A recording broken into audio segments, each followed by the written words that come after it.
Hey everyone, my name is Yarrow and you're listening to the DIY Business Podcast. Yay!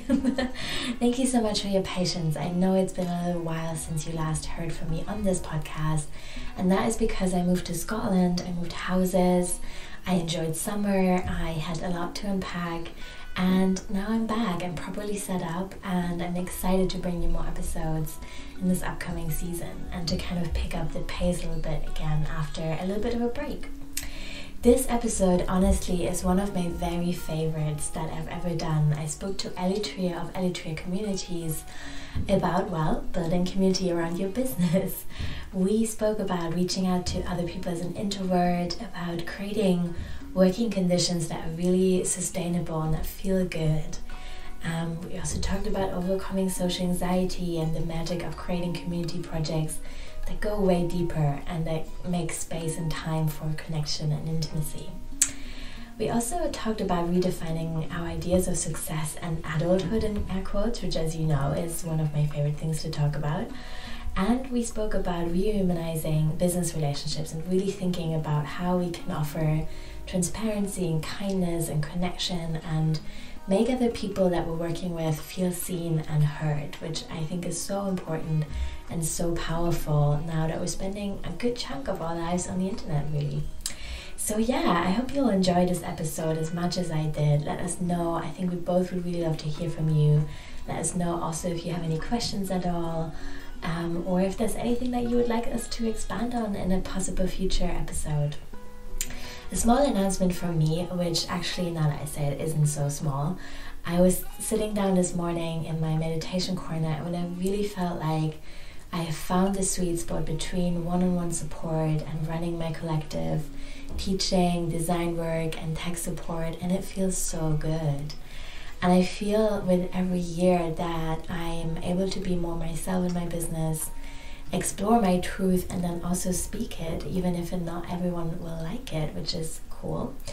And I'm just so grateful. I'm grateful that you have been on this journey with me. And so, yeah, thank you so much. Many people have joined the DIY Business Collective last month, and I'm so grateful for the people that have come together. This Sunday, so 2 days ago, was our kickoff call, which was incredible, really beautiful, really cool people. And we're moving forward now. Next week is the first group coaching call. I'm releasing new modules into the course as we speak, and I'm definitely up for more people joining us. You can watch all the replays, and you also get access to a huge archive of all the teaching that I've done in the past year. So there's an existing 8-module course, and there's, I think, more than 10 replays from workshops that I ran last year that you can enjoy in your own time. So quick recap, the DIY Business Collective has at its core a 10-module video course that teaches you everything from newsletter strategies, setting the tech up, finding a way around social media, creating graphics, thinking about pricing accessibility, creating offerings, self-care for entrepreneurs. So I really feel like it's everything that you need to get started, but I also really wanted to have this container where people can be together and receive the kind of support they need. So we also have monthly group coaching calls where you can ask me absolutely anything. You can be witnessed and seen and connect with other people. Then we have themed monthly live workshops in which we go deeper. Then we have weekly journaling prompts to kind of connect on our community on Mighty Networks, which is far away from social media, free from distraction, and just full of really cool people. It's more than 60 right now doing the program already. And then we have quarterly business planning workshops in which we step away from our business for a moment to really see the bigger picture and make plans about how they are related to, like how we want to move forward and how that's related to our bigger life vision, which I'm also really excited about. It's $24 a month, which I find really affordable, and I'm really proud that I found a way to make that so accessible. And then there's a 7-day free trial, so if you want to check that out, you can use that week to come to our workshops and meet everyone and see if you like the online training itself as well. And so if you have any questions about that, let me know. But for now, on to today's show. Thank you for listening. Hey everyone, I'm really excited to speak more about community with Eli Trier today. So, as you know, this is something I'm super passionate about in my business too. But there's a lot to think about. And my guest today has so many really cool ideas. We met in also a community group, as it happens, which is run by Sophie Dale. It's called Creatively Connected. And one day there was a mastermind call, or would we call it that? I'm not sure. But it was like a cool call. We just came together and we talked a little bit about podcasting. And then I got to know Ellie's work on the website and saw some of the previous projects that she's been working on. I was just like, whoa, really want you on my podcast. So I'm super excited you said yes. And thank you so much for being here. Hey.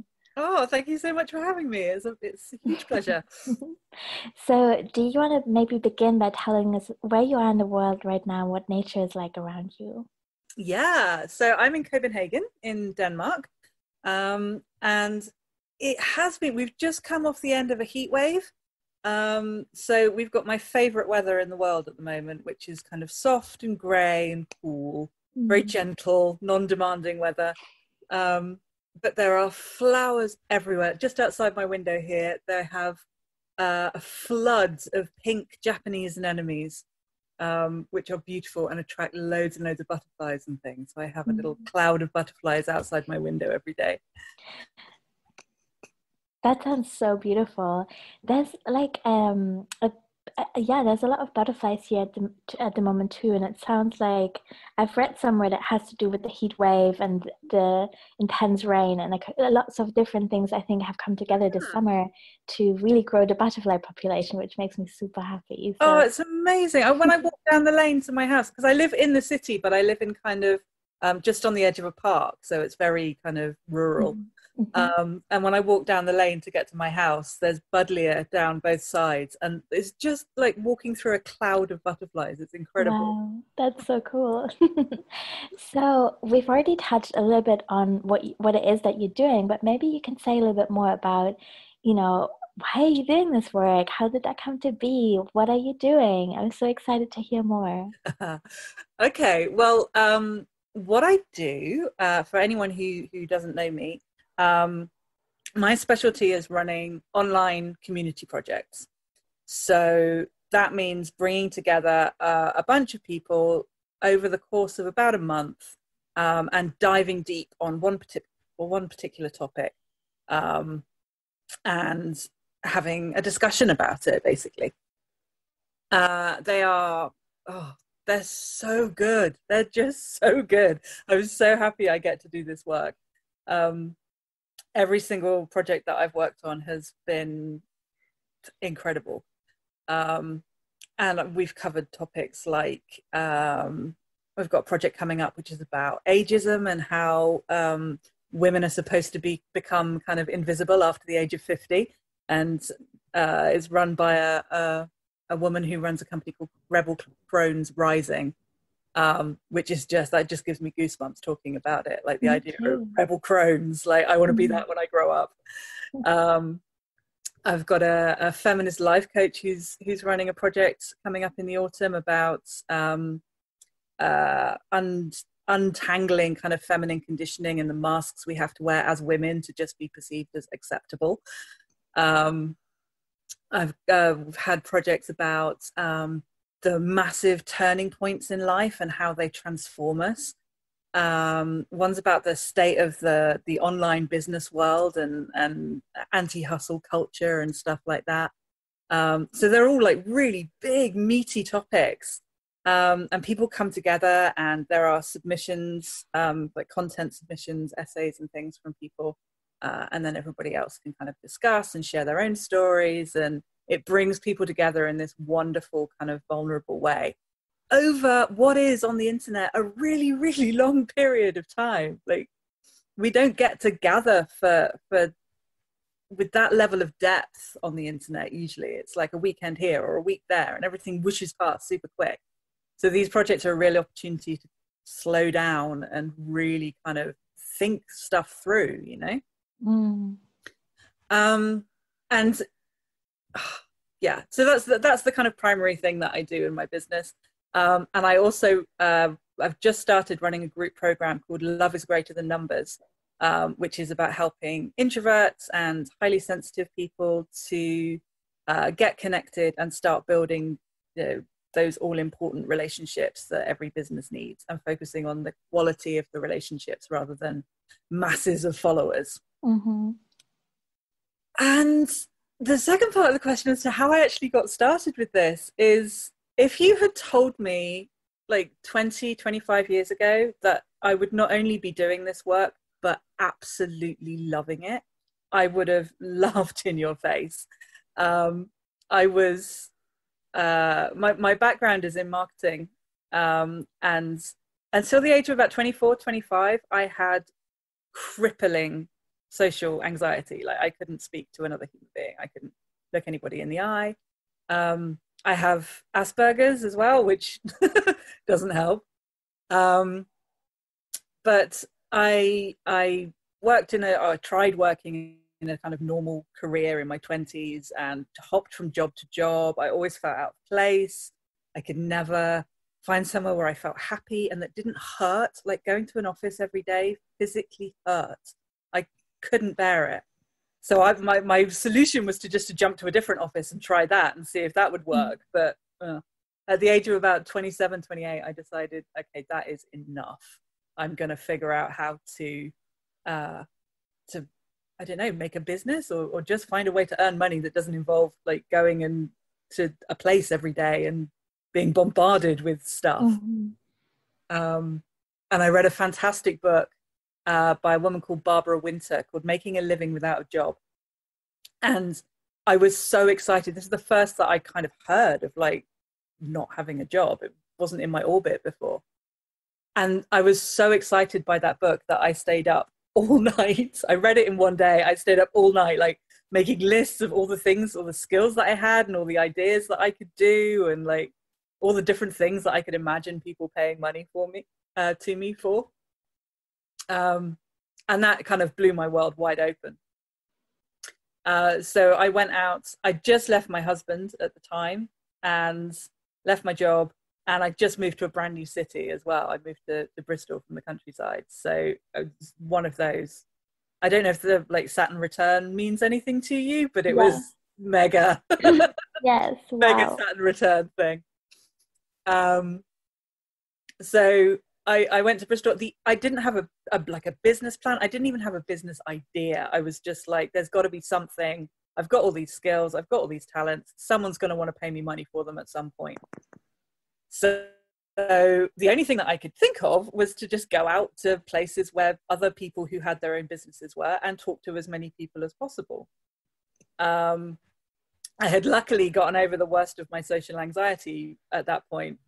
But my autism really kind of helped me with that, because it was a mission. Like, I had a clear, defined goal that I wanted more than anything else in the world. And I would do whatever it took to make that happen. And I was absolutely terrified. I was nervous as hell every single time I walked into the door of some networking thing. And I went to everything. Like, I went to like lecture series. I went to BNI networking, which is horrible.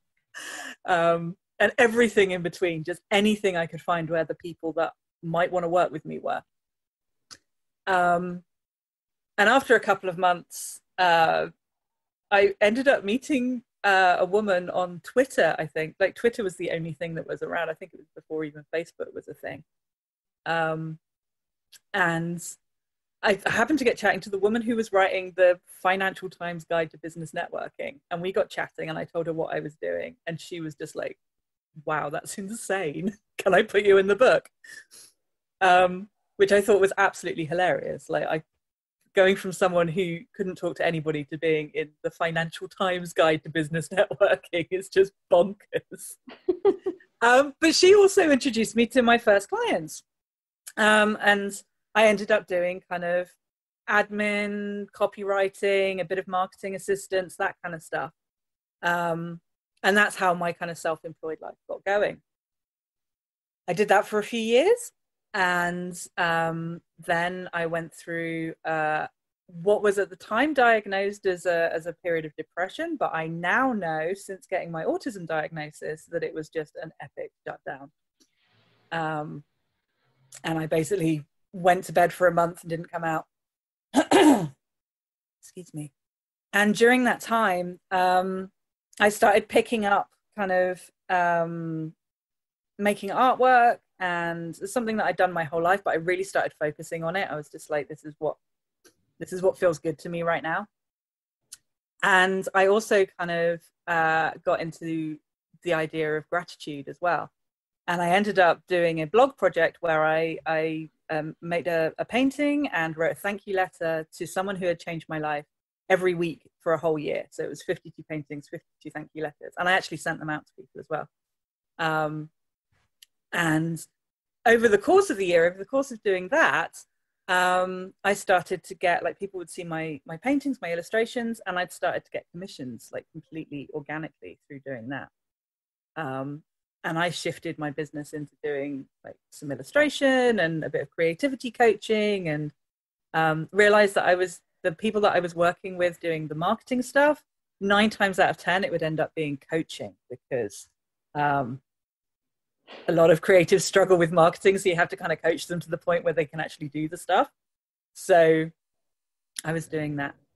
And that was when I discovered these community projects. I'd seen people do kind of various versions of them online, and I thought they looked cool. I didn't really kind of think of them as a marketing thing at all. I just thought that's a really interesting idea. And one day I was having a conversation with an incredible artist friend of mine, who is the epitome of a real artist, you know, capital letters, inverted commas. She earns a full-time living from her artwork. She exhibits all over the world. She's she's been in Elle Decoration. She's been in all sorts of magazines. She gets commissioned by sheikhs and hotels and cruise ships and the whole thing. Like, she's a real artist. But she was saying to me, like, I'm not a real artist because I don't do paintings. I do paper cuts. Like, that's not real. And I said, don't be ridiculous. If anyone's not a real artist, it's me. I just do these silly illustrations and they go in books. Like, that's not real art. And we both realized that we were being completely ridiculous, but it's a conversation that stuck with me. And I thought, like, what is wrong with, like, society's idea of what an artist is, that 2 people who are making a full-time living from selling artwork don't feel like they're proper artists, like they're real artists. And that was the birth of my very first community project. It was called Demystifying the Artist. And I got 30 of my artist friends together, like real working artists who were, you know, earning a living from it, being proper artists, as, you know, by any criteria. And I asked them, like, what does being an artist mean to you? And I just knocked this thing together and I put it out. I figured out how to do it. And the response was phenomenal. I had about 700 people sign up to receive the project.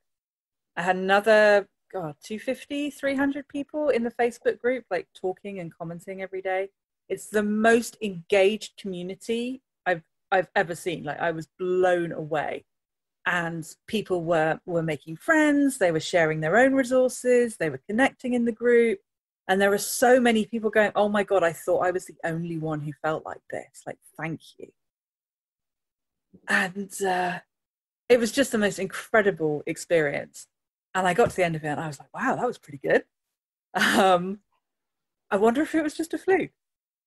So I did another one, and then I did another one.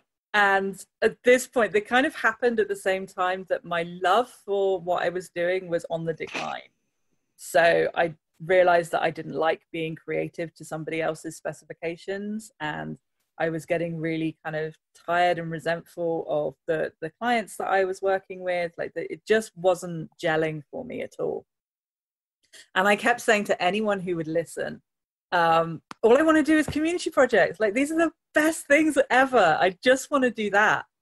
And I'd looked into kind of getting sponsorship for them and all these different ways to monetize them. And it just, I just couldn't figure it out. So I had a little marketing gig that I had kept on, freelance job, which I knew was going to last for a few months. And I just closed my business in February of 2018. closed it all down, deleted all my social media accounts, deleted my mailing list, just got rid of everything, and thought, I'm just going to do this little marketing gig and read books and take naps and chill out and just not be performing on the internet for anybody for a while and see what happens. And I thought I'd give myself a year to kind of figure out what was going to happen.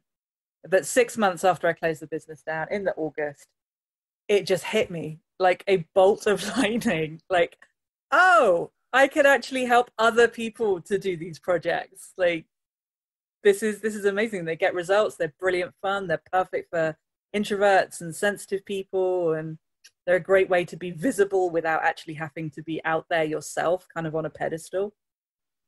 And that was it. A month later, I had a website, and I had my first kind of beta test client going through the process, which was lovely Sophie. That's actually how that membership group came about, was from her doing that project and falling in love with the community that she'd built so much that she changed her business model to accommodate it long term. And then, yeah, that was almost a year ago now, and here we are. That's so beautiful. Thank you so much for telling us that story. I resonate so much with a lot of different things that you said, from like really hating having to go to an office to wanting to build community but not wanting to be out there on a pedestal all the time. And yeah, I think so many of us can really relate to that. And I also really love how your story illustrates that following what you're passionate about, what you're really good at, what comes naturally to you can really work. And if I'm honest, if I see that out there as a meme that's really flat and doesn't have any context, I'm sometimes a bit resentful. I'm like, oh, come on, like it takes a lot of privilege to just, quit your day job and be like, hey, I'm just going to do what I love now. Mm-hmm. But I love these real stories of people that have made it work somehow. And I think I don't want to dismiss this concept as a whole, that it is really smart and valuable to do something we're naturally good at. I mean, there's nothing that makes more sense, actually, in a way. I think the love for what you do can carry you through when it gets hard. Yeah. And as you know, when you run your own business, it gets hard a lot of the time. And if you're not really in love with it, then you're not going to keep it going. You're not going to be able to do the things you need to do. Totally, yeah. And I think we have, as a culture, such a high tolerance for doing work we actually don't really love, especially within employment. I thought in my early 20s, like you, I thought that that's just the way it is, that you go somewhere you don't want to be, you are around people that you don't want to be around, and you do work that you don't actually care about. But I thought that's adulthood, Yeah, me too.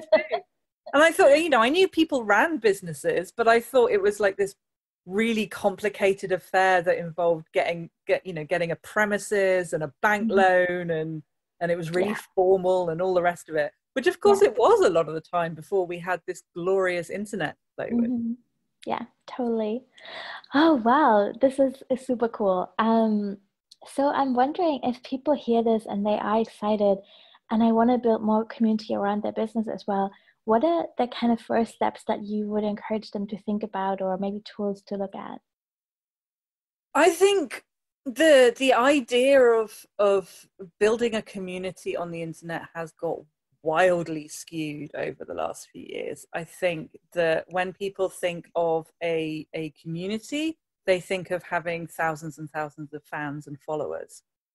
And what it actually means is having proper, mutually beneficial relationships with people. It's not just about you standing up there on the pedestal and being, in the spotlight and everybody else is swarming around you. You're not David Bowie.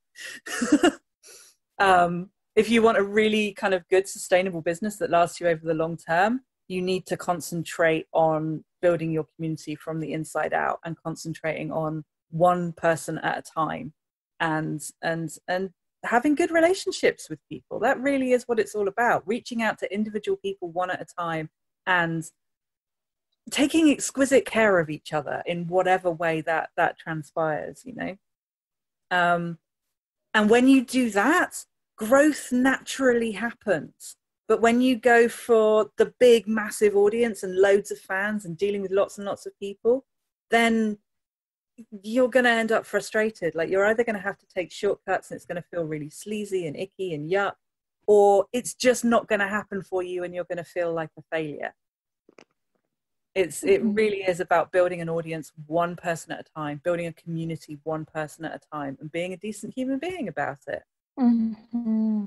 Yeah, I actually also really think that there's something deeply healing about that, about looking at the relationships we're building around our businesses as real human relationships, just the way that we would make friends, maybe with a different focus. Like, I don't need to be close friends with everyone that I'm working with. That's maybe not realistic.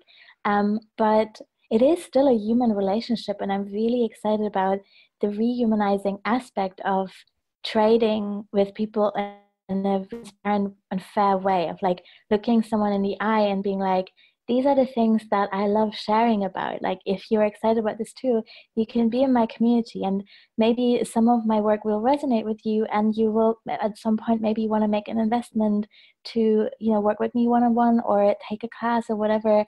And if not, that's cool. But we all are open and caring, and there's boundaries around what we have to give. It's not about overgiving and like making everything available for free. Oh, But God, it's just, yeah, but it's just about like generally being in a spirit of generosity and sharing, and understanding that competition really is hurtful for everyone, which again, like, sounds like such a cliche, and there's lots of memes about that as well. But I think doing community-based work really illustrates that, and it is just the truth. It does hurt everyone, and it's beautiful and really healing to step out of that. I feel like now in my 5th year of business, I'm still like uncovering or unpeeling these layers of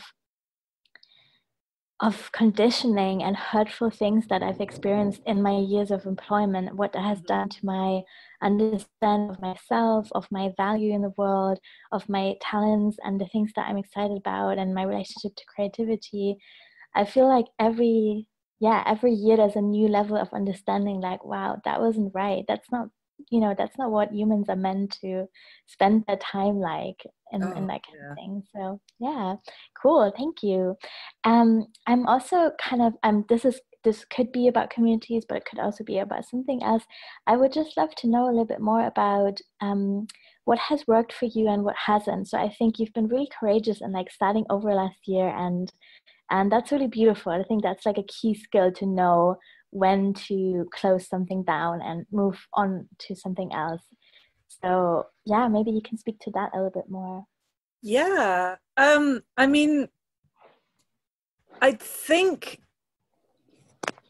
being able to quit something, being able to say, no, this is wrong, this isn't working, and just be able to let it go is a bit of a superpower of mine, I have to say. I have a very, very low tolerance for not being happy, not feeling good. Like, I've done that as far as I'm concerned in my life. I've spent many, many years not being happy and putting up with stuff that I knew in my core wasn't right. And that's not something I do anymore. So that was a really, really easy decision for me. And also because I had this backup gig, which was, a set number of hours every month. I knew that I'd have a regular paycheck. I could still be at home, and it was, it's still freelance. So I didn't have to worry about any of that. And that gave me this lovely kind of safety net to just be like, no, okay, let's just let life wash over me for a bit and see what happens. And when the idea for this business hit me, it was just, I just knew, like, down to my very bones, like, this is what I'm supposed to be doing. Like, and you can see, like, even now when I think about it, I just start smiling. I just love it. Yeah. But it was, let's see, September, October, November, December. I got my first paying client in January. So I had 4 months of no money coming in. I did a couple of workshops for people in Copenhagen, but as a kind of side thing. And those 4 months were spent, I started off by emailing every single person I knew, every single person I had in my address book, every single person I had in my Facebook friends, like my Instagram followers. every single person that I could possibly think of. Mm-hmm. I'd send them an email and say, I'm doing a new thing. This is what it's good. This is who it's good for. Like, if you know anyone, let me know. And the other part of that was going out and kind of meeting new people and you know, doing collaborations with people. I was a guest expert in people's groups. I don't think I got onto any podcasts during that first few months. I think my first podcast interview about this business happened in January as well. And just kind of, keeping an eagle eye on what people were up to. If anybody says anything about, oh, I'm interested in community building, then I was in there like a shot, and I was like, hi, you know me, you know, this is what I'm doing now. Like, let's chat. And that is basically, I mean, I do it was monthly, but it's now weekly newsletter where I share a ton of resources and kind of insights into my journey. I piss about a bit on Instagram with no real strategy or consistency or anything. I just share who I am and what I'm up to. And I love doing stuff like this, getting on podcast episodes. But apart from those three things, the talking to people is the bulk of my marketing. That's the thing that I do above anything else. And I make sure that every single person who comes into my world is greeted by name, is treated with gratitude and respect. Every single person who signs up to my newsletter gets a personal welcome video from me saying thank you. What? Wow, that is incredible. Because it matters, you know. They've given me their email address. They want to hear from me. They're interested in what I'm doing. What a gift that is. Like, thank you. So I thank them and I welcome them into my world. And as a byproduct of that, I get so many clients from doing that, because people feel like they've been seen and heard and acknowledged. And we're starved for that as a species at the moment. You know, we don't get enough people who are willing to acknowledge you as a human being rather than a number on a list. Like, so yeah, it was something that was important to me. I signed up for a trial for the company who does these little video message things that I use, and they sent me one, and I was so touched by it. I burst into tears. I was just like, wow, I feel seen. Yeah. Like, wow, it was so powerful. I was like, instantly, I need to give my people this. Like, this matters. And, you know, bollocks to the marketing, bollocks to this will be a thing that will get clients. Just what a lovely thing to do for somebody when they give you their email address. Yeah, totally. I want to do that too. What is I'll send you the link. It's, please. Bonjoro, I think they're called. The company that I use. It's quite expensive every month, but it's so worth it. It brings me so much joy. But that's the stuff I do. That is how I market my business. And I am, to give you some context, I have about 250 people on my newsletter list at the moment. I am earning more money than I ever have in my life on a monthly basis, and I am booked out until 2020. I have about 700 Instagram followers. That's it. It's not about the numbers, it's about the quality of the relationships within that, you know. So that's what works for me. It's talking to people, it's having these conversations, it's sharing my passion and my enthusiasm for what I do, and treating people like people instead of you know, targets or potential clients or numbers or, you know, all of that horrible stuff that we're taught in online marketing school we're supposed to do. Yeah, totally. That's beautiful. Oh my God, that's just the most massive thunderstorm I've ever seen going outside my window. Oh, wow. Oh, I can hear the thunder. That's amazing. I love thunderstorms. Yeah, that really feels true to me as well. I have really made beautiful experiences with just showing up for people. Like my very first clients I also found by just answering tech questions. Like the first 2 years, I really focused on building websites for people. And I was noticing that, to me, it really felt like a feminist issue, because I was seeing so many women being locked out of their own websites and like really feeling disempowered around understanding the tag. And like, you know, some guy had made it for them and they felt quite intimidated by it and were like, oh, I don't know, you know, like, can I just change like color? And I'm like, you can do whatever you want. Let me show you how, you know. And so I just hung out in other people's Facebook groups a lot, which was more of a thing at the time. I think Facebook groups for me are not so much a space I want to be in anymore, because Facebook has changed, you know, like that's it's different. But I really, that was so cool at the time to just, I would be in these huge groups with thousands of people, and a couple of times a week I would like put WordPress in the search bar and see all the dozens of questions around WordPress that people had, and I would just very sincerely answer their questions without saying like, you know, if you want to buy this thing, here's where you need to go.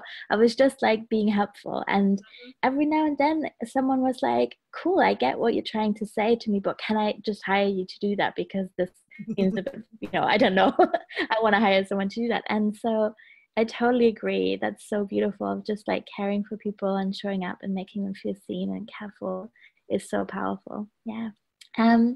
What kind of online spaces do you enjoy being in? Since I'm just interested, you know, like what do you enjoy? Well, this always surprises people, but I'm really not a group person. I do not thrive in groups at all. I'm a massive introvert, to the point of like being a recluse. But I love hanging out on Instagram. I love the community I have around me on Instagram, and I love how kind of loose and unstructured it is and I can be. And the majority of my activity on Instagram happens privately in the direct message feature. I love like replying to people's stories and having conversations, and I get a lot of clients kind of not necessarily finding me on there, but getting to know me on there and understanding more about who I am and what I'm about, and that I do actually practice what I preach. So it's a really nice tool for people to kind of hang out casually and just have chats. More often than not, I'm talking about my inflatable bathtub or the latest episode of Drag Race, or, you know, it's not business related at all, but it's building those relationships regardless, you know, person to person, rather than a target to marketer to target, you know. I love Sophie's group, but again, I'm not massively active in there. She has one feature on a Friday, which is where you recap on your week, and it's like she does this wonderful thing which I love, which is a rose, bud, thorn. So rose is something that's gone well, a bud is something that's kind of in the works, and the thorn is something that you've struggled with. And that, I love that. That's part of my Friday morning routine, to go in and share that. And occasionally I might reach out to somebody kind of as part of the group. I like the little virtual circle thing that she did where you and I met. But again, group calls and things, if I'm not the leader, I find it difficult to understand what my role is within that. And that's part of the autistic social thing. Facebook is a minefield. I'm still in a few groups, but I don't engage anymore. I don't like spending time there. And I'm also in another Mighty Networks group, which is the What Works network by Tara McMullen, who's also a client of mine. And that's for kind of established business owners sharing kind of tips and tricks and stuff. And I really like that. I've only been in there for a couple of months, so I haven't really kind of found like which is the thing that happens regularly that I can comment on and kind of engage with. I like to have something that makes it part of my routine, but it's also a great place to kind of find new people and find resources and stuff like that. But that's mostly it.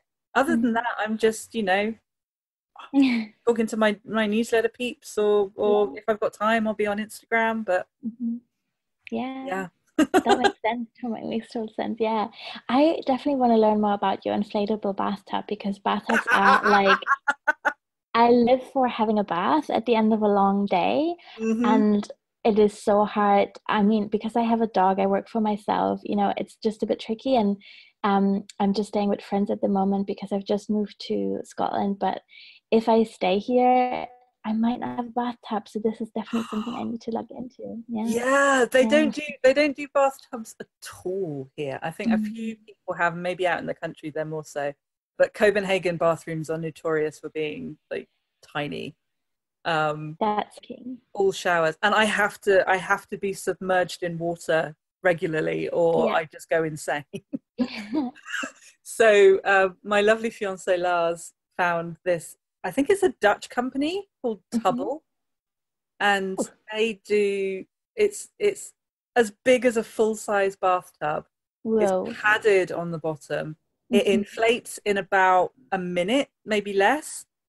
Um, and it's got like a proper plug and stuff, so you can just put the pipe down the drain and drain it when you're done. It's a life changer, and it folds down into like a bag, a tiny Cool. tiny little bag. Cool.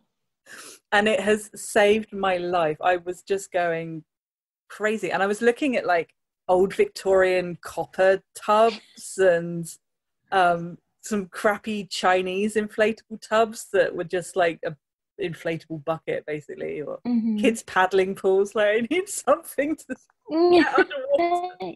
Yeah, But yeah, absolutely amazing. I love it. I that sounds love it all amazing. day. I will definitely look into that. So cool to know.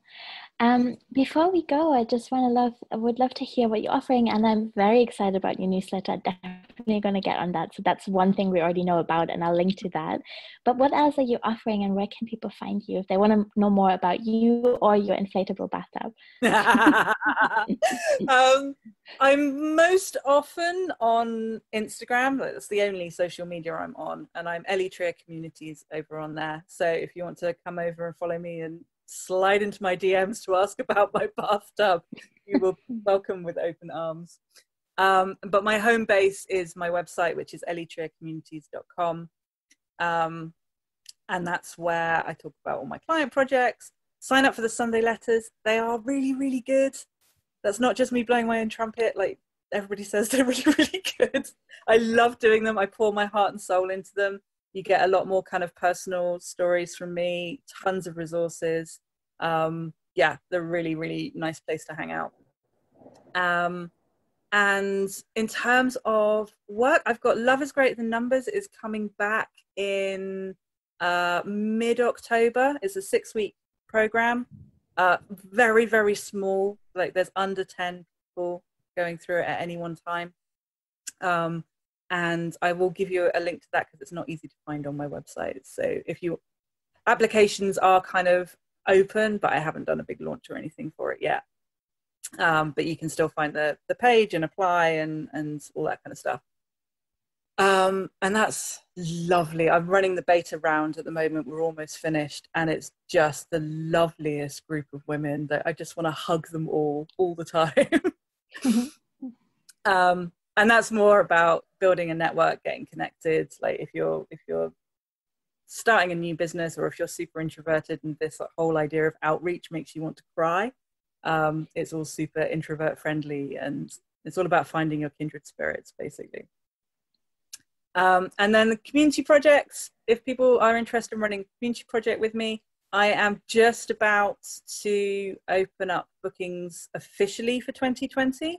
And my prices will be going up considerably then as well. So if people want to talk to me about community project, then between now and mid-September is a really good time to come to it. I offer like a 190-minute standalone session, which is just kind of strategy and objectives and getting the theme right. And which is based on the first session of my bigger package, which is called Conception to Completion. And that's where we work together over 3 months, doing 2 months of prep and 1 month of you actually running your project. And that's full on, and you get a whole load of extra material and pre-written stuff and templates and all sorts of good stuff all the way through. Cool. But all the details are on my website. Awesome. No, yeah, that sounds great. And a link to that in the show notes. If anyone didn't catch any of that and where to find it, this will all be there waiting for you. Thank you so, so much for sharing everything that you have shared today. I'm really excited to bring this out to everyone and like see what people think about it. I'm sure everyone will need to know more about the bathtub, as do I. And yeah, just I'm really grateful to talk to you. Thank you so much. Oh, thank you so much for having me. It's been a real treat. Thank you.